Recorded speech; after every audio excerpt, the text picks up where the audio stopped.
Assalamualaikum warahmatullahi wabarakatuh.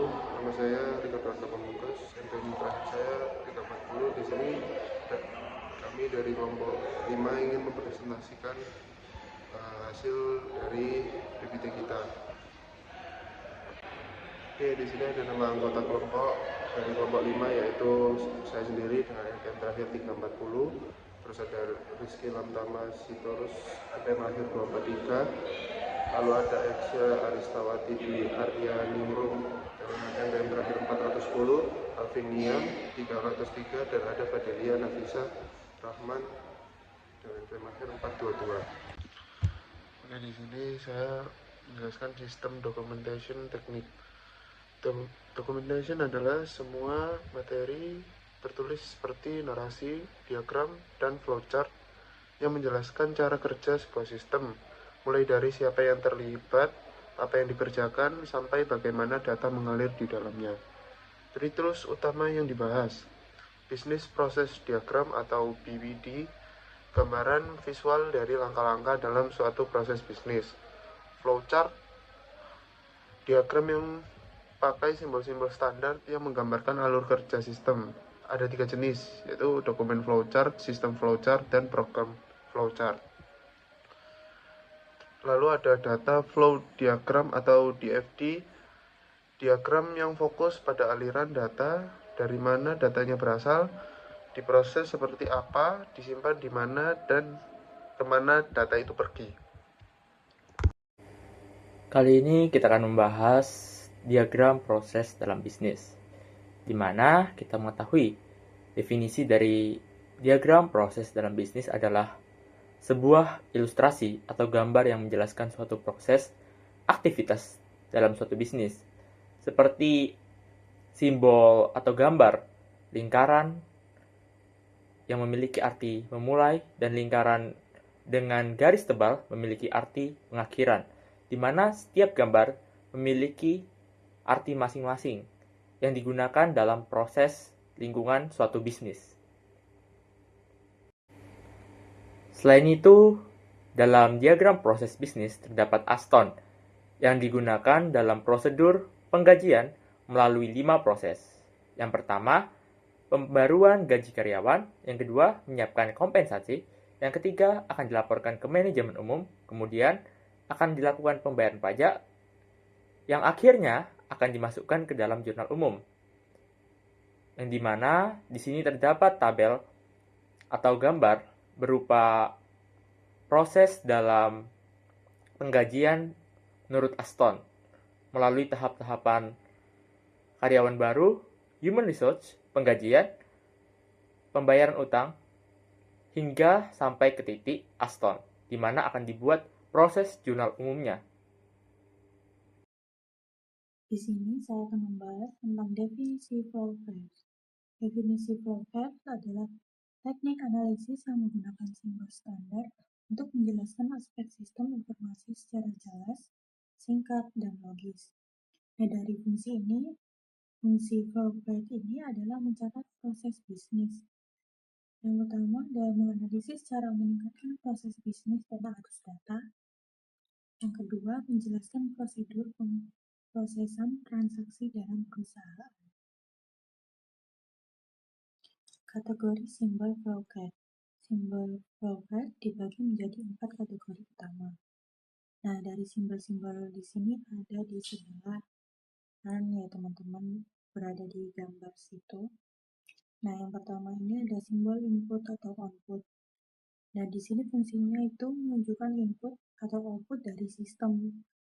Yang kedua, sistem pemrosesan. Nah, di sini fungsinya menunjukkan pengolahan data baik secara elektronik maupun manual.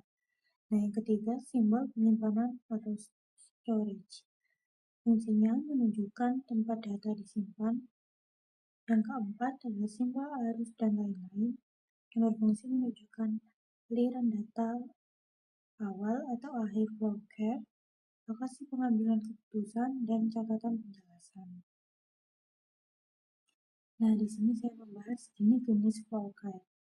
Di sini ada 4 jenis ya teman-teman. Yang pertama itu flow graph dokumen, yaitu menelusuri aliran dokumentasi dan data antar area tanggung jawab dan organisasi. Nah, yang kedua, program pengendalian internal.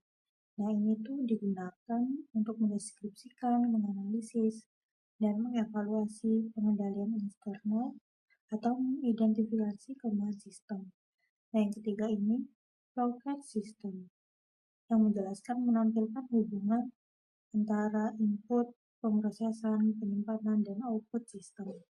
Dan yang keempat, progress program, itu menjelaskan urutan operasi logis yang dilakukan oleh komputer dalam menjalankan programnya.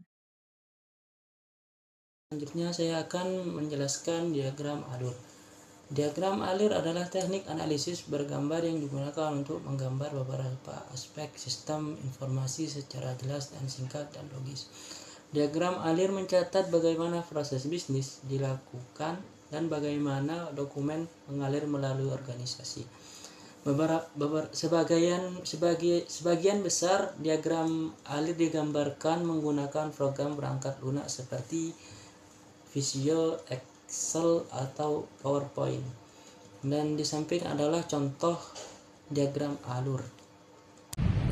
Selanjutnya ada pembagian DFD, Data Flow Diagram, digunakan untuk menggambar aliran data dalam suatu sistem secara bertahap karena sistem terlalu kompleks jika digambar dalam satu diagram. Tujuan DFD bertingkat. Pertama, memberikan data sistem secara bertahap. Yang kedua, menyesuaikan kebutuhan pengguna yang berbeda. Yang ketiga, mempermudah pemahaman sistem. Tingkat DVD, diagram konteks, gambaran paling umum, sistem. Asta mendokumentasikan sistem dengan BPD, flowchart, dan DFD untuk memahami sistem berjalan. Setiap diagram memiliki fungsi. Yang pertama ada DFD, aliran data logis, yang kedua flowchart, proses basic system, yang ketiga BPD, aktivitas bisnis. Usulan perbaikan, yang pertama menambah salinan laporan pengajian, yang kedua memisahkan file pengajian menjadi 3 bagian, yaitu data pribadi, periode gaji, dan pajak. Assalamualaikum warahmatullahi wabarakatuh. Saya Ricardo Arka Pamungkas dengan NPM akhir 340, di mana saya ingin mempresentasikan hasil kelompok kami, yaitu kelompok 5. Dan di sini ada chapter 5, Introduction to Data Analytics in Accounting. Oke, lanjut. Nah, di sini chapter 5 sendiri itu materi ini tuh membahas bagaimana akuntan modern memanfaatkan data untuk menghasilkan keputusan bisnis yang lebih baik.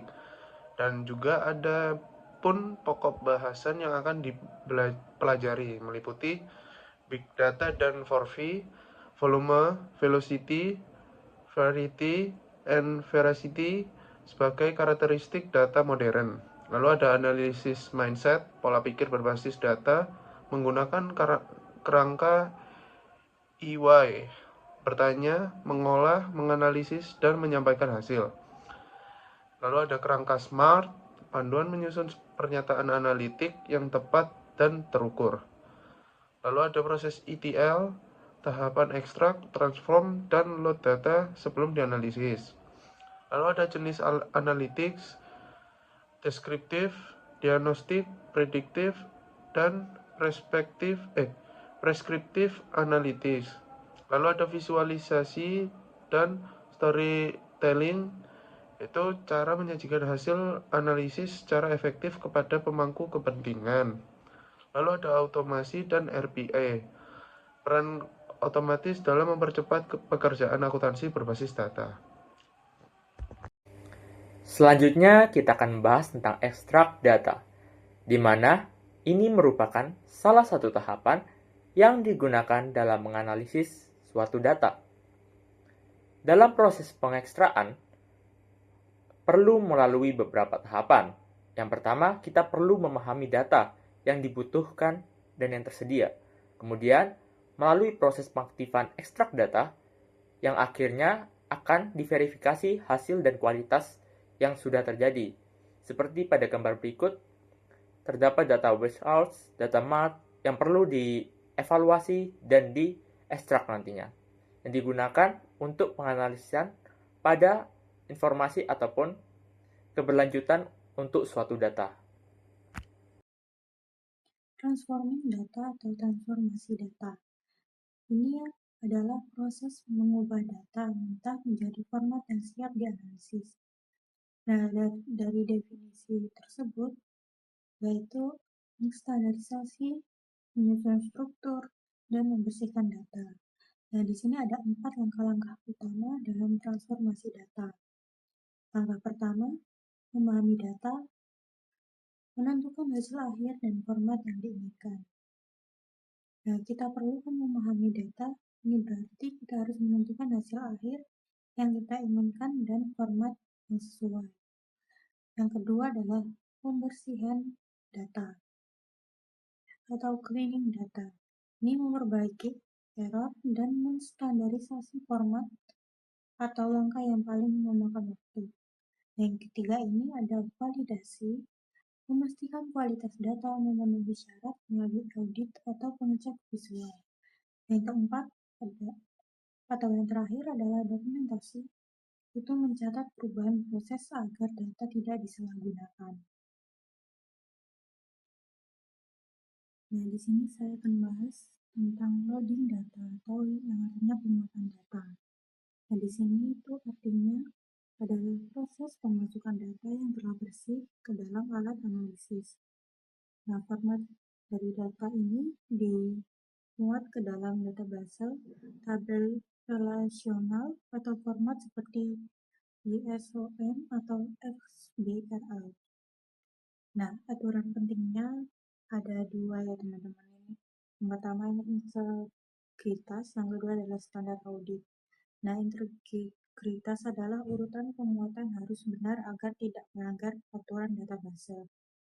Nah, yang standar audit ini menghapus format yang membingungkan kayak seperti koma, ribuan, dan menggunakan format tanggal standar.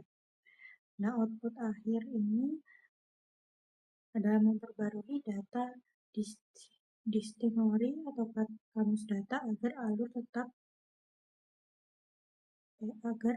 data tetap terlacak dengan jelas. Selanjutnya saya akan menjelaskan terapkan teknik analisis data yang tepat. Yang analisis data terbagi dalam 4 kategori.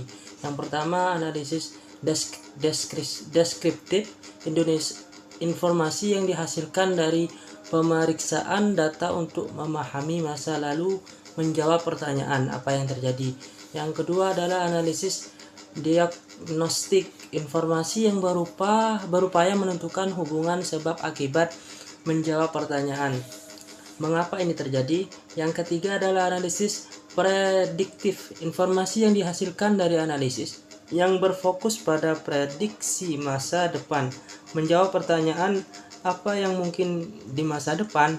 Yang keempat adalah analisis preskriptif, informasi yang dihasilkan dari analisis untuk memberikan rekomendasi tentang apa yang seharusnya terjadi, menjawab pertanyaan apa yang harus terjadi.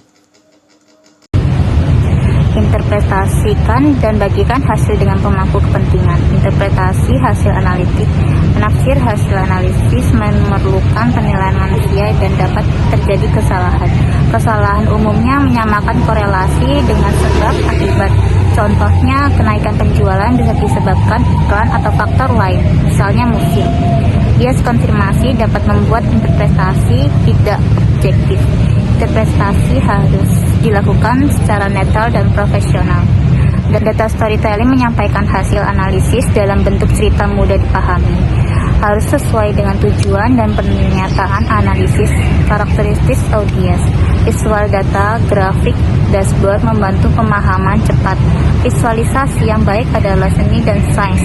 Yang pertama, memilih grafik yang tepat. Yang kedua, menyederhanakan penyajian data. Yang terakhir, membantu pengambilan keputusan yang baik. Sekian dari kelompok kami. Mohon maaf jika ada salah kata. Dan terima kasih telah menonton. Semoga materi kali ini bisa bermanfaat bagi kita semua. Terima kasih semuanya.